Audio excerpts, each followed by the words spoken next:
right, guys, do not adjust your set. Steel toes and scoreboards for the first time since July 3rd. We're coming at you. Well, I'm coming at you. Kurt Kelly and I were supposed to get together tonight to record a mini episode because, like I said, we haven't put anything on tape since July 3rd.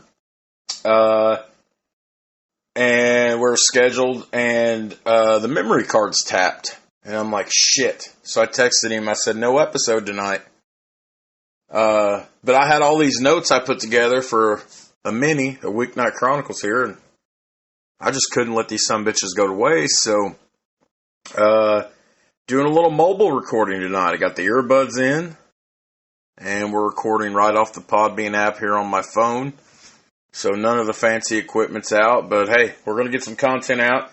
I will have a memory card this weekend. Kurt and I will be together this weekend. I think we're going to talk a little Johnny Paycheck. Going to start to do some Outlaw series episodes on outlaw country music. Why not, you know? But anyways, we have missed so much. I mean, we've missed so much sports news.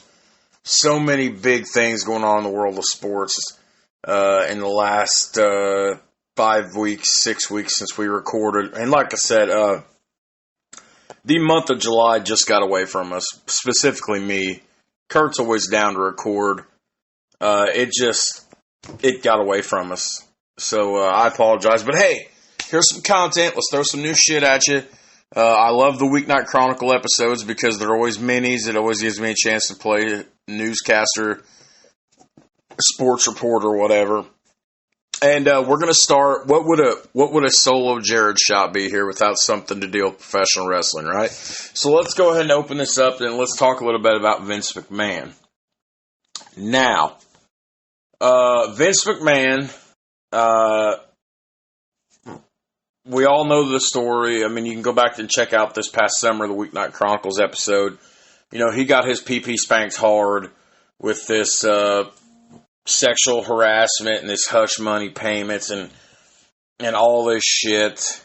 And, you know, he got that PP spanked, you know, $17 million. Hey, you give me a blow me, you can further your career. Hey, let me see your nipples and I'll give you an extra $5,000 a week. All this shit that he did, all this stuff, whatever, whoever, don't care. Don't give two shits. He retires, basically, to avoid backlash. He comes back, and I'm like, this company's never going to sell. This is always going to be a family-owned company. Now they're this merger with the UFC and everything. But anyways, federal law enforcement, this past week, executed a search warrant, and they served him with a federal grand jury subpoena. Now, Vince McMahon's been taking a medical leave. He's been out. He had major, you know, he's 70-something years old, 77 years old, 78. He had a major spinal surgery about 2 weeks ago. Since then, he's been taking some medical leave. Now, Nick Khan is kind of running thing. God, you know how I feel about Nick Khan. Almost as bad as I hate Tony Khan. Two different sets of Khans, both Khan men. Anyways, this is involving, and you can get in your Google machine, this is involving the filing with the Securities and Exchange Commission that he was using, you know, corporate profits and blah, blah, blah, blah, blah for hush money payments and all this stuff. The important thing to know here is that this story is still not over, and now that the federal search warrants are being executed and he's been getting served with subpoenas, you know, the story deepens. Now, the WWE did release a statement about this earlier in the week, and it basically was just a blanket statement, as you would expect. And it basically says, quote, the WWE has cooperated throughout and fully understands and respects the federal government's need for a complete process. Now, for those of you listening, you might not be pro wrestling nerds like I am. There's only two things in this world that have ever had a hold on me since I've been 3, 4, 5 years old. That's baseball and that's professional wrestling. if you don't have your ear to the street, pro wrestling wise, all the time, like I do, you don't know.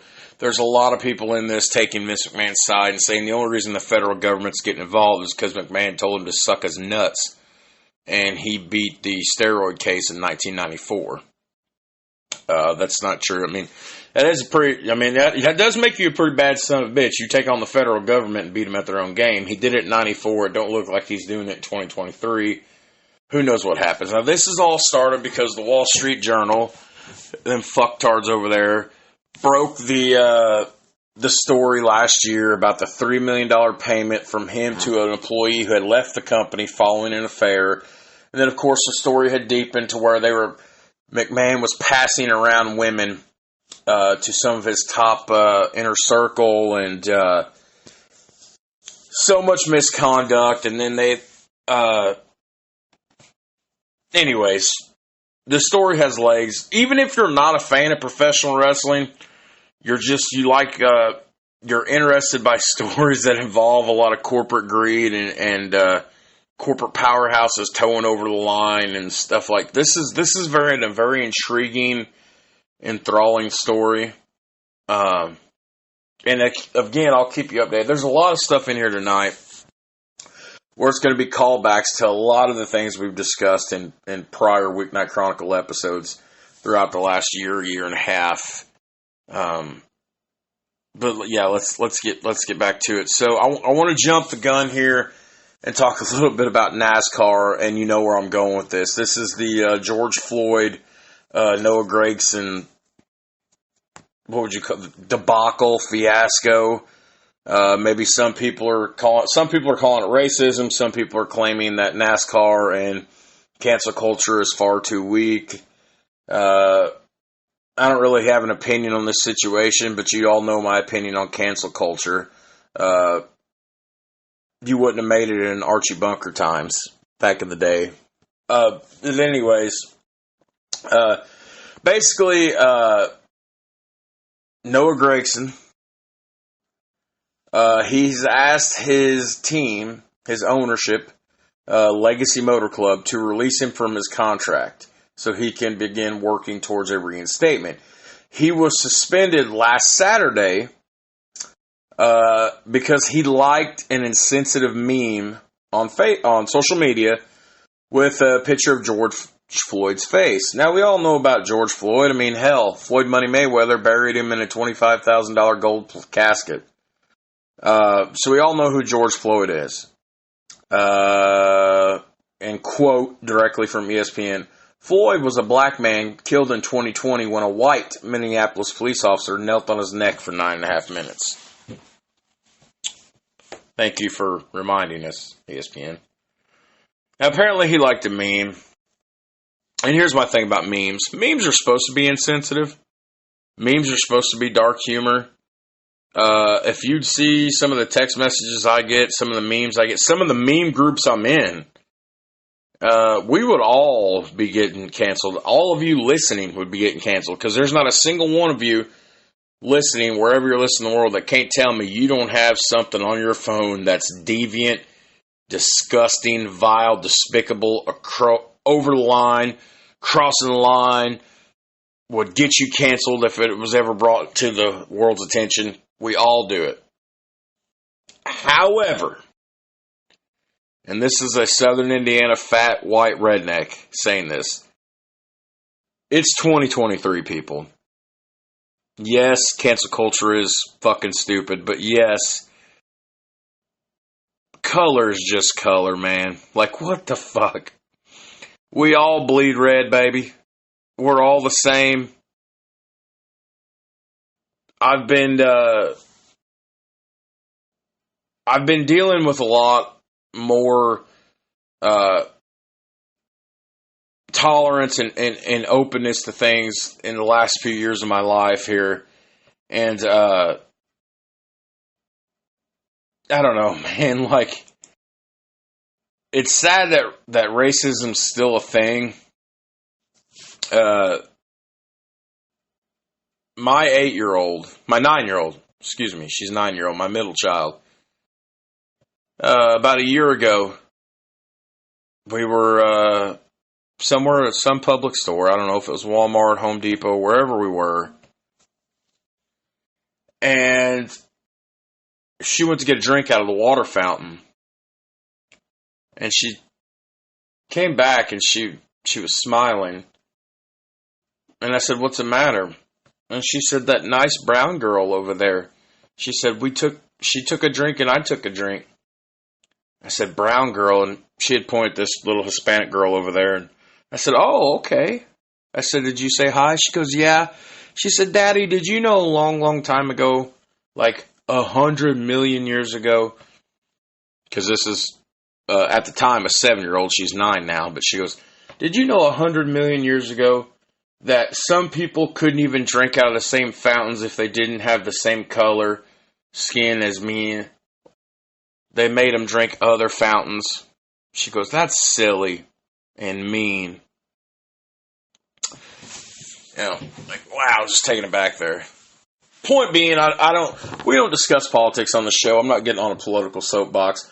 The point is, I can see both sides of this fucking argument here, but it was a meme. Memes are meant to be insensitive. They're meant to be fucked up. They're meant to make you question everything you're doing as a human being, if it's right, if it's wrong, if it's sane or fucking insane.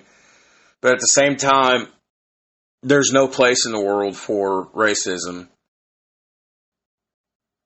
Except Colin Kaepernick, because I just love the trolling because he's a hack. And if you go back to Weeknight Chronicle episodes last year, and I shit on Colin, I will publicly take a shit on Colin Kaepernick any chance I get.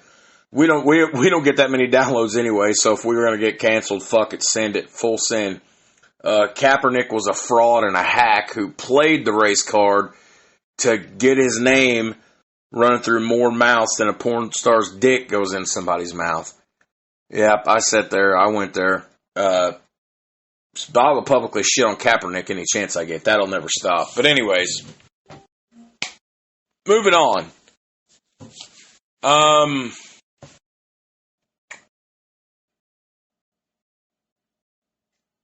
Silence. So I guess I want to talk about, and Kurt and I have talked about this at length off air before, and we've mentioned it a couple times on air that we need to do an episode.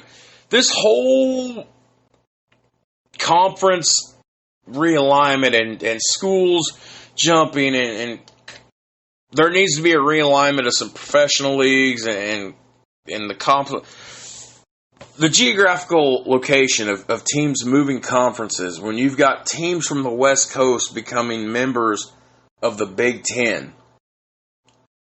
I don't know, maybe it's just the old school in me. I just turned 36 years old a week ago.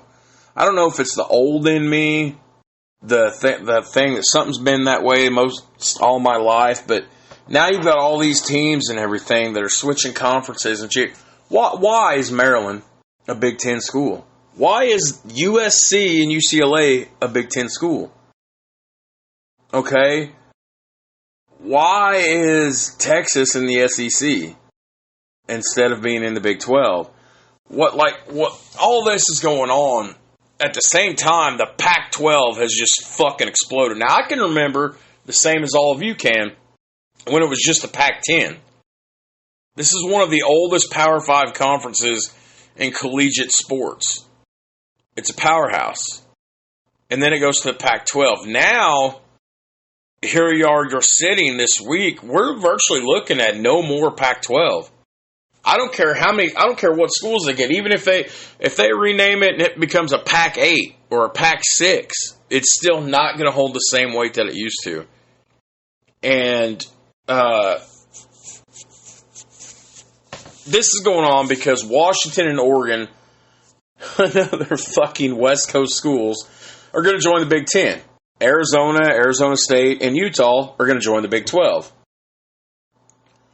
Now you've got Washington State, Oregon State, Stanford, and Cal that are going to have to find a conference to play for if the Pac-12 cannot play Band-Aid and suture itself back together in time come 2024. So, I just... Now, Greg Sankey And you've heard me talk about him a lot. This is the commissioner for the SEC. Excuse me just 1 second. Sorry about that. Duty calls. Had something to take care of.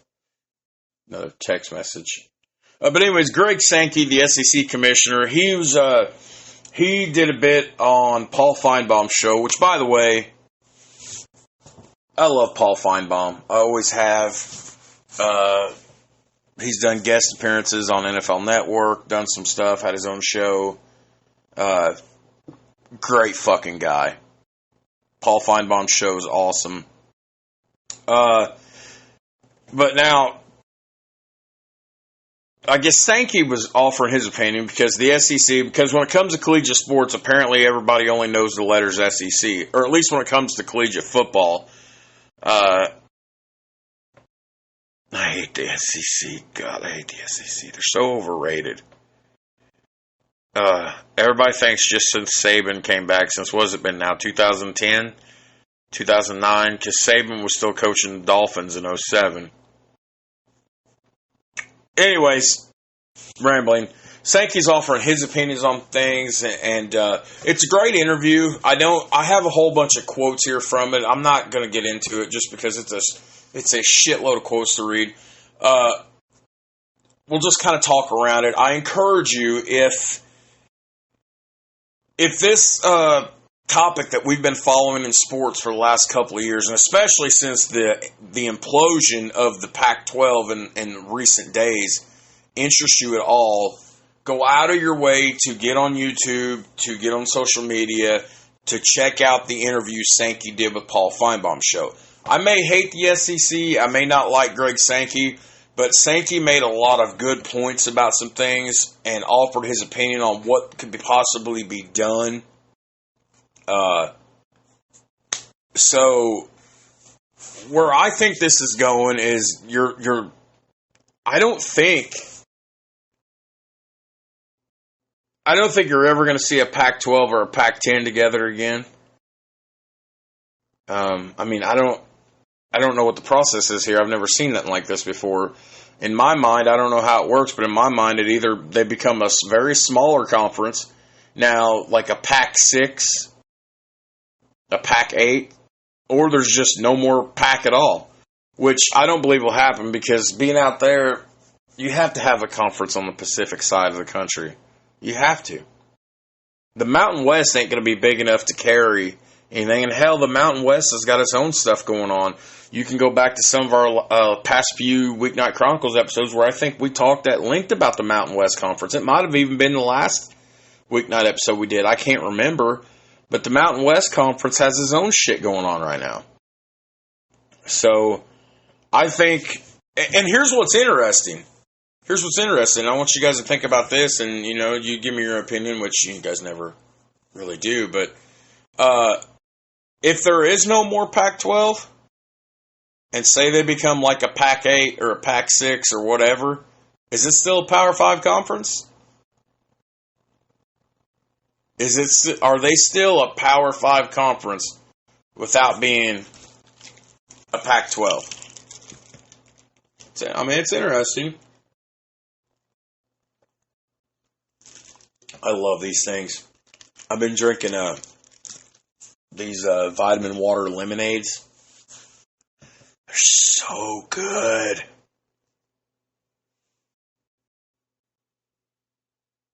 I'm just browsing through these quotes here to see if there's anything and there's really nothing. I could read them, but some of them are kind of long. But I actually encourage you to go out of your way. The episode was only a couple of days ago. To go find it. I'm sure if you can't find the full interview, you can at least find snippets of it out there. And for me telling you to check out something that's involving Sankey and the SEC means it's got to be good. So I want to move on to talk about LeBron James' kids. Yes, I know. During this whole 5-6 weeks that Kurt and I have not been recording, there was the issue that happened with LeBron James' oldest son, Bronny. the heart attack, cardiac arrest, whatever it is. He's fine. He didn't die. I'm actually talking about LeBron James' second child, Bryce. And this is news that's really not news at all. It's basically he's going to play for Notre Dame High School there in Sherman Oaks, California, which is a suburb of Los Angeles, because that's where a lot of Fox Sports Radio does some of their shit out of. That's where the Rich Eisen's show used to be filmed at. Might still be there, is out of Sherman Oaks, California. He's played the last couple of years at Sierra Canyon High School, which is where Bronny was playing. But now he's going to transfer. What's interesting about this is he's going to be there with Mercy Miller. Who's Mercy Miller? He's a 4-star prospect who's going to be playing for Houston next year. The Houston Cougars. Now, who's Mercy Miller? Oh, only the son of Percy Miller. Who's Percy Miller? Who's Percy Miller? Bueller. Percy Miller, the son, the youngest son of Master P.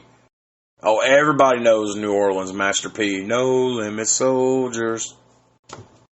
I used to love me some Master P. I'm a child of the 90s, baby. I was born in 1987. I'm a child of the 90s. There will never be another time period in American history that was as badass, music-wise, entertainment-wise, attitude-wise, as what the 90s was. The other big thing that was news this week is the lawsuit with the UFC that's going down, the antitrust lawsuit. Now, this is a story that's been going on for about 3 years. This story's been going on so long. Kurt and I were in April of 2021, about a month before we launched our podcast here and we started recording episodes. We were making a list of things we could talk about. We still didn't have a formula. We didn't know what the show was going to be about. We just knew it was going to be based 90% on sports.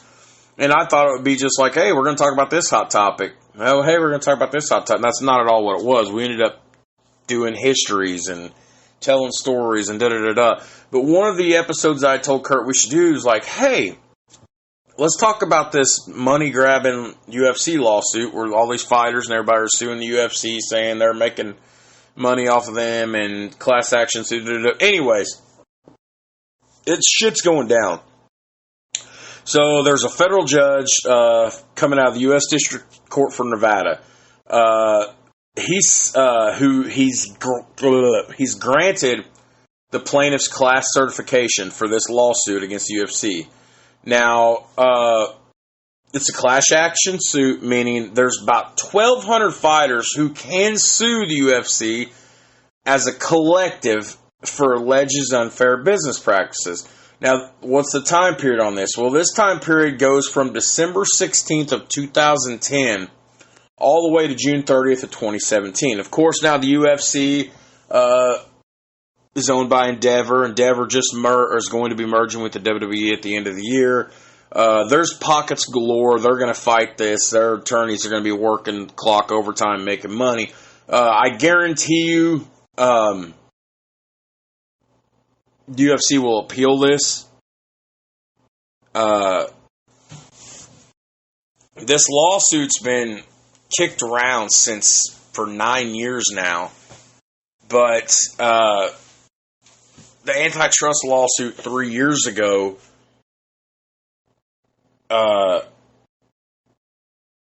anyways, it's one that really got kicked up. Sorry, I'm just skimming through the notes here. Now, it was all over social media. The plaintiffs are alleging that the UFC is an illegal money operation, monopoly, who have snuffed out competition from other promotions in an effort to drive down fighters' wages. Now, this case pretty much was probably going to get thrown out had it not got the class action certification, which now it has. It has the ammo and the firepower now. But ultimately, you can't fight City Hall and win. This is UFC. There is no more pride anymore. I mean, what do you have besides the UFC? You've got the other one, the PFL or whatever, and a couple of the others, but I don't know. I mean, I don't think it's going to get very far. I mean, kudos to them. If that's really what's going on, if the UFC was being dirty about it, then kudos to these guys for having the merit to stand up to them and the balls. But I don't think you're going to get, because up to 1,200 applicants can be a part of this class action lawsuit. They're going to seek damages from between $800 million to $1.6 billion. Now, that's a lot of money. That is a lot of money. Even a big financial corporation that's making money hand over fist like this, they're making a lot of money, but still, that an $800 million ding in your checking account is going to hurt. Even though you got money galore, and you'll bounce back from this relatively within the span of a few months to a year, but still, an $800 million ding, that's going to be like only, imagine this times 100,000, but that's going to be like each of us taking a $10,000 hit out of our checkbook. And when I say us, I mean all of us, because 80% of you listening are just as poor and fucking broke as me, so you know I'm right. So, I don't know. As always, I will keep you updated on all that information. Sportscaster night. I'm excited. I missed you guys. I got some guys at work that's been checking out the podcast now, and I thought they were fucking with me, because these people do all this shit to fuck with me all the time. Every single person I work with at the butcher shop likes to screw with me, and they get some sort of joy and entertainment out of it. And they're like, oh, we've been checking out your podcast. You've been checking out your podcast. Like, whatever. And then I go and I look at the analytics today, because I check out the analytics on this show and on my other show, that other Masonic podcast. And all of a sudden, I'm having all these hits pop up in Indiana for the month of August already, and we're only 10 days into the month. So it's very interesting. Alex Murillo, the owner of the Arizona Coyotes, another callback. We've talked about them at length. He executed a letter of intent to purchase a piece of land in northwest Mesa, Arizona, to build a new sports arena and entertainment district for the franchise. Why is this important? Well, as you know, for the last year or so, the Arizona Coyotes had called Glendale home. And not no more, because the city council did not renew their lease to their arena. So last season and this upcoming 2023 season, they're going to be playing at a 5,000-seat venue called Mullet Arena, which is on the Arizona State campus based in Tempe, Arizona. Now, the team released a statement early this afternoon, while we were all still punching the clock, that said, quote, the Coyotes remain committed to building the first privately funded sports facility in Arizona history and ensuring that the Arizona Valley as the club's permanent home. Terms of this deal has not been disclosed or anything like that. It's just, it's in the works. Now, this is in Northwest Mesa, but they're looking at multiple sites. So, according to a team source, you can expect more letters of intent to be flooding in and being released to the media over the next coming weeks. Now, as I said, Murillo moved the team to Arizona State University because it was just supposed to be a temporary fix, because he was going to build, which, if you remember, we talked about this last year and earlier this year, I think. They were going to build like almost a $3 billion entertainment district in Tempe, Arizona, which was going to be built on a pre-existing landfill, which was owned by the city there in Arizona.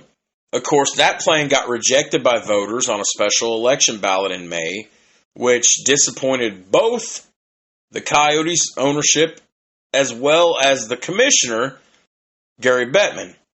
And of course, out of the big four, the NHL, NBA, Major League Baseball, and the NFL, Gary Bettman is the best commissioner of all of them in the NHL. Now, this has prompted a lot of people to wonder where exactly does Arizona go from here?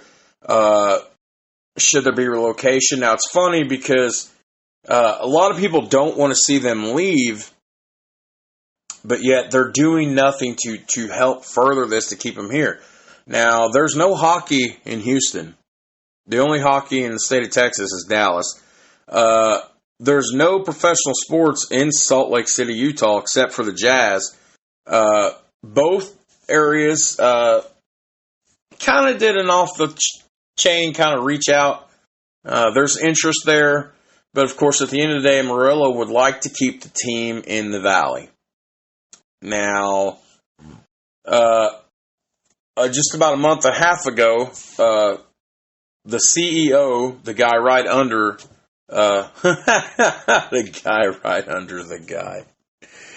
The second in command, CEO Xavier Gutierrez, said that should relocation have to happen, there is about a half a dozen locations on their radar of where they would go, all of which do not require a public vote for the construction of a new arena.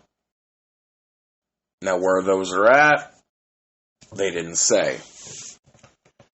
But Murillo's plan right now is to purchase an empty parcel of land in northwest Mesa, Arizona. Of course, if they're in Mesa, the Mesa Valley, we all know, that would keep them near their big markets of Phoenix, Arizona, Tempe, and Scottsdale. So, hey, we love new stadiums being built. So I'll definitely keep you updated about that. All right, so now we're going to shift gears a little bit here. We're going to shift gears. I just got a Facebook message. I don't recognize this person.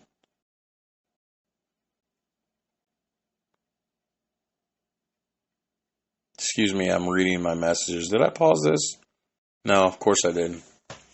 Sorry. I'll just swipe that notification away.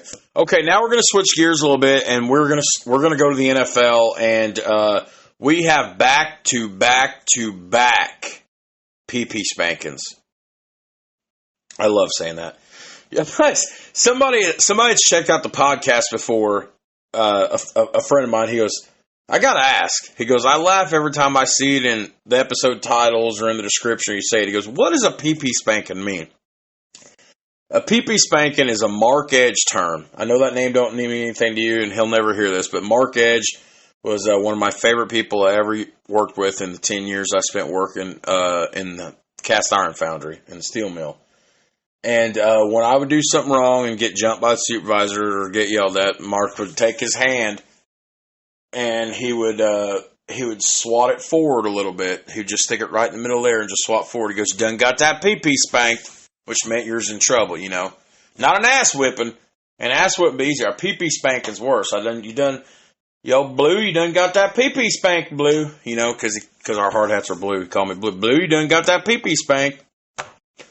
Anyways, we've got back-to-back NFL PP spankings, and it ain't pretty. And we're going to start with a callback. And actually, two of these PP spankings are callbacks to prior episodes. We're going to start with Henry Ruggs III, the former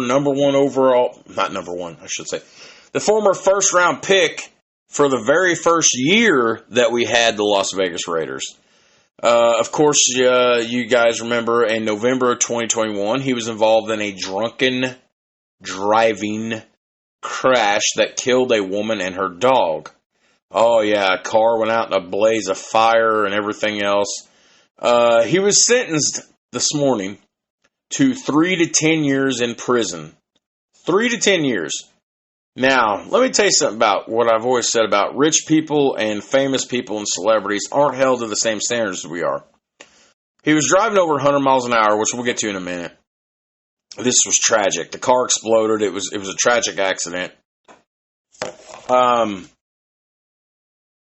He can be eligible for parole in 3 years. If that had been me or you, we'd have never seen parole. Or if we did, it would have taken 25 years to get parole. Now, he's 24 years of age. He's been under house arrest with alcohol and location tagging since pleading guilty in May to one count of DUI resulting in death and one count of misdemeanor vehicle and manslaughter. Now, he read a statement to her family in court today. He said, "To the parents and the family of Miss Tinter, I sincerely apologize for the pain and suffering." Excuse me, the woman's name, by the way, I should have mentioned that, was Tina Tinter. And before that, Clark County, they're in Vegas, Clark County District Court Judge Jennifer Swartz told him today that this was one of the most tragic cases she's ever seen since being on the bench. Now, he was dressed to the nines, playing the part like he should. He was very upset. He said, "My actions are not a true reflection of me." He said, "This isn't who I am." Now,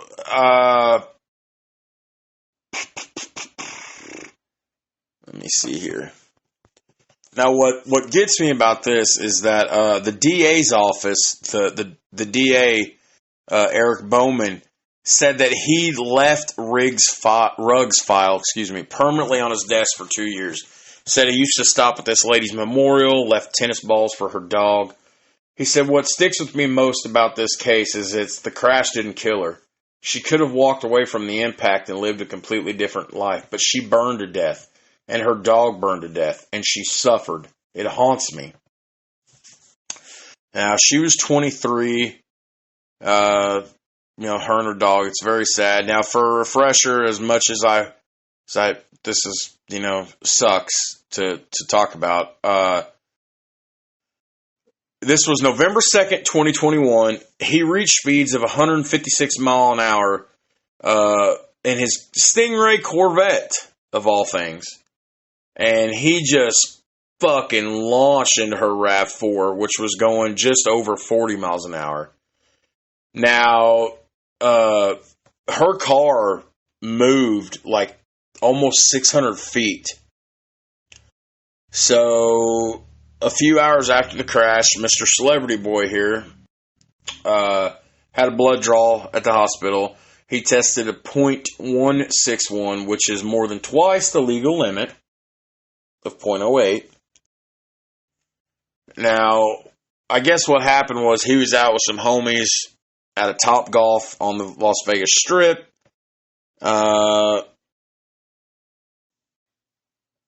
He should have had somebody drive him home, but he's rich. He's a big star in the city. And yeah. So like I said, he'll never play another down of professional football again.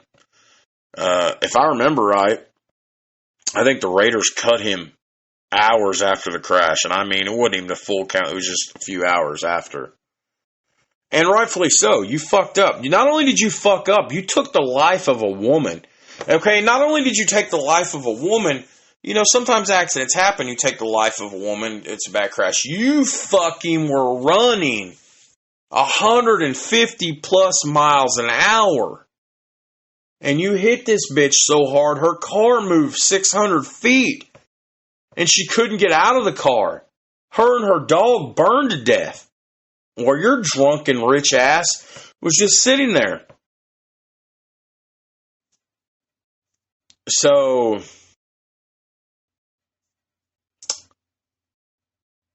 yeah. Good for justice being served. Shitty for him being eligible for parole after only 3 years. Okay, the biggest story in sports, one of the biggest stories in sports last year was yes, it was the Live Golf Saudi blood money thing, but it was also the Mississippi State welfare fraud case with Brett Favre and the DiBiase family and all that. Well, this story just keeps going. It's misspent welfare money to some of the poorest people in the United States and all this stuff. And Brett Favre got money for stuff he didn't do or was going to do. And Brett's, I've talked about this till we've been blue in the face.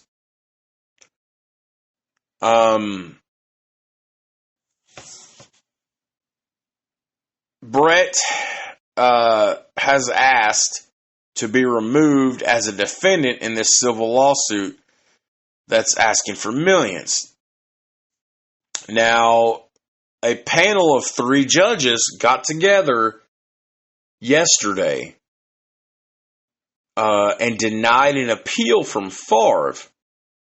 Now, Favre's attorneys put written arguments out back towards the end of the spring, which we've talked about, that said the Mississippi Department of Human Services is making utterly meritless legal arguments against the retired quarterback. So, back in April, Circuit Court judge denied Favre's request to be removed from the lawsuit, which has had more than 36 people or businesses attached as defendants, including some of the DiBiase family.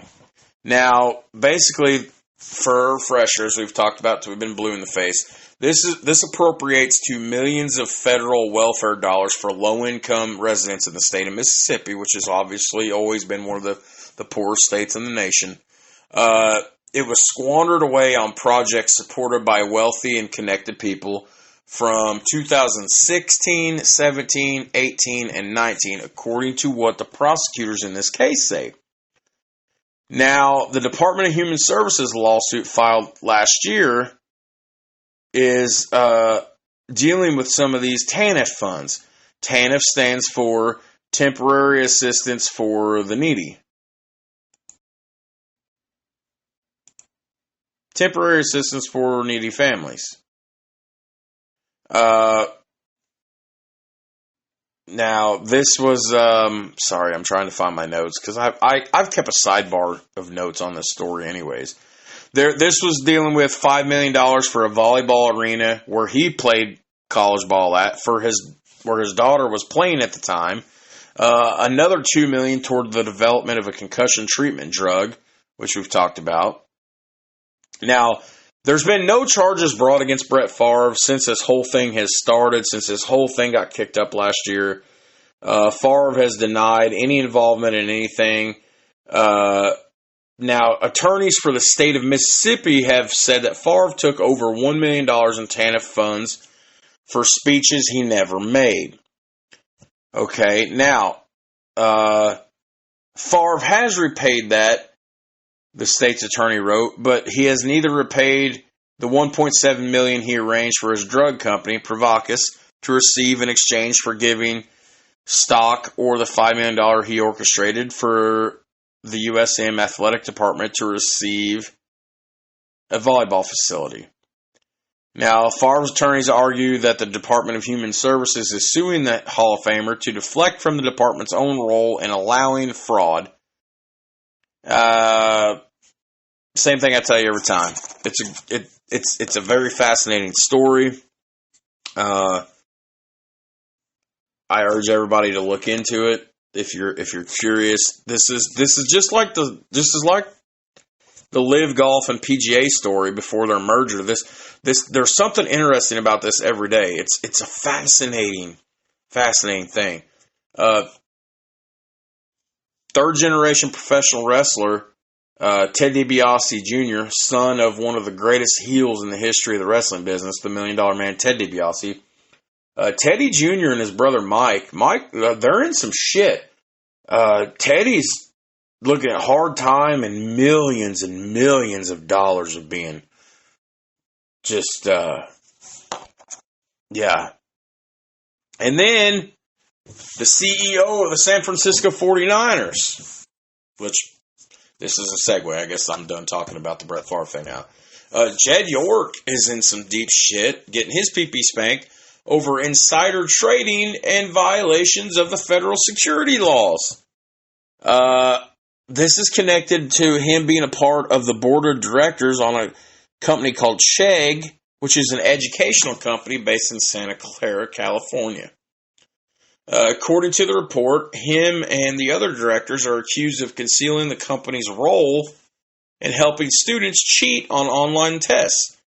The lawsuits are claiming that the students used the Chegg account to receive instant answers to questions on exams administered online. Now, this company made a fucking mint during the pandemic with everybody being homeschooled. But then eventually, when everybody returned in on-site classes, in-person classes, the stock prices dropped. At one time during the pandemic, the stock for Chegg peaked at like $114 a share. But as of today, they're trading at like $10 a share. This lawsuit is claiming that Jed York made like $1.5 million on the sale of 20,000 shares at artificially inflated prices. So, at any rate,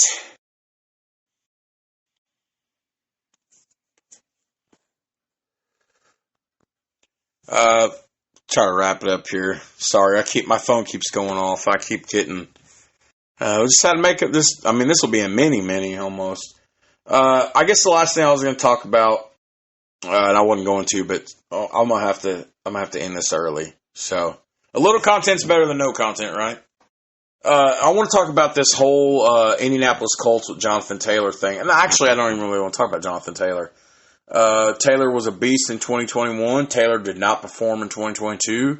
And Taylor's acting like a little bitch in 2023. Kareem Hunt came to Indianapolis yesterday for a visit with the team and left without a contract. And I was pissed. Because I still put value in Kareem Hunt. I don't give a fuck what happened to him and this whole domestic violence thing and everything. I could give a fuck less about any of that. That was years ago. It's water under the bridge. Do not care. Don't talk to me about it. And don't say I'm ignoring what happens to women, because how many times have we jumped on this show and we call out these motherfuckers for sexual harassment and sexual assault and battery and domestic violence? We call them all out. I've done it till I've been blue in the face. But Taylor's acting like a bitch. Kareem Hunt can still perform. They brought him in. I was like, yes, this is going to be awesome. And then he fucking leaves the Circle City without a contract. Because they couldn't come to a mutual agreement. The whole reason we're having this is because Taylor is on the PUP list because of his ankle, and yet he's also pissy about his contract situation. He's wanting to get paid like he's the 2021 running back when he was a shit the bed in 2022 running back. And he's acting like a 2023 little bitch. So,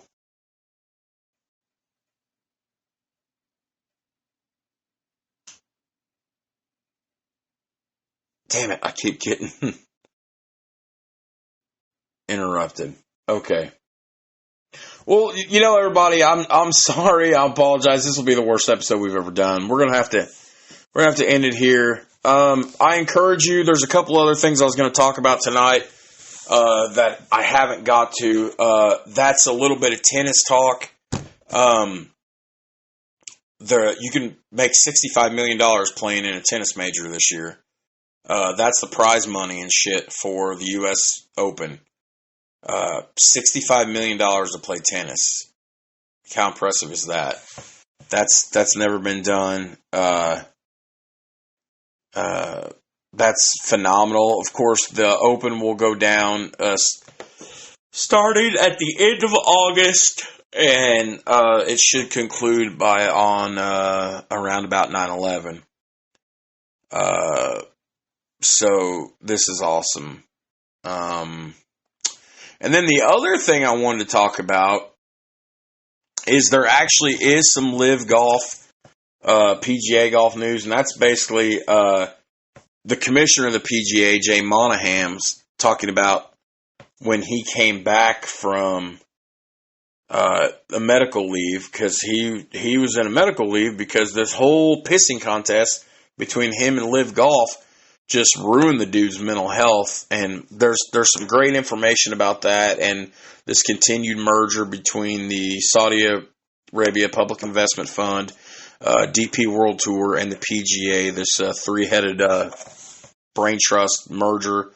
And then the other thing I encourage you guys to look at, if you want something that's going to make you think about Pete Rose and all this gambling that's going on in sports, And I really wish Kurt could have been here tonight, because he'd have just been like, leave that phone alone, man. Leave that phone alone. Let's talk a little shop. Unfortunately, that's not what's going on.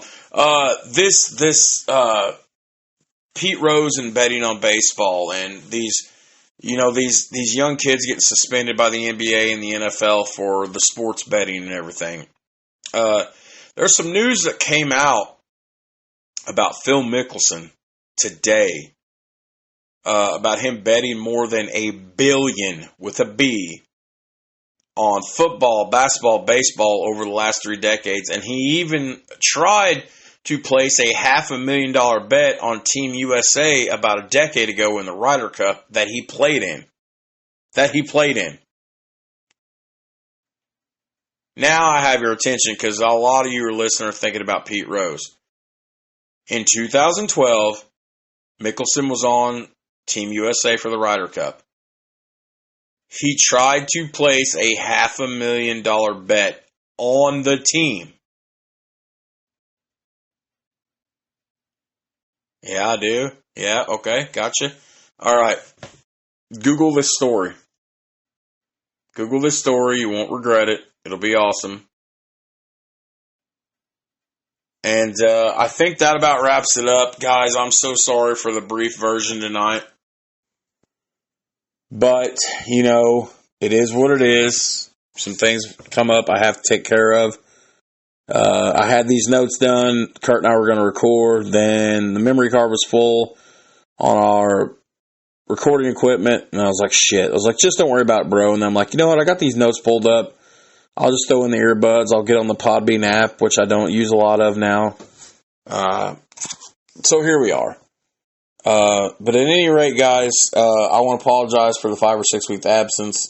We've just been super busy. We will get back in a better rhythm. I was going to try to hit 100 episodes this year. Not record 100, but we were going to have at least 100 episodes by the end of the year, and just all time. Don't look like we're going to get there now. But anyways, for the homie Kirk Kelly, I'm Jared Atkins, the Podfather. If you see me posting stuff about Freemasonry on Facebook, check out my other podcast called That Other Masonic Podcast with Brother Todd Whaley, my guy in my Masonic Lodge. Enjoy this show. And don't forget, coming this fall, the professional wrestling podcast that is yet to be named by yours truly. So, all right, guys, for Kirk Kelly, hopefully you guys will have some new content coming out later this weekend when we talk about Johnny Paycheck. Take this job and shove it. Oh, I'm going to be singing that real soon. Peace.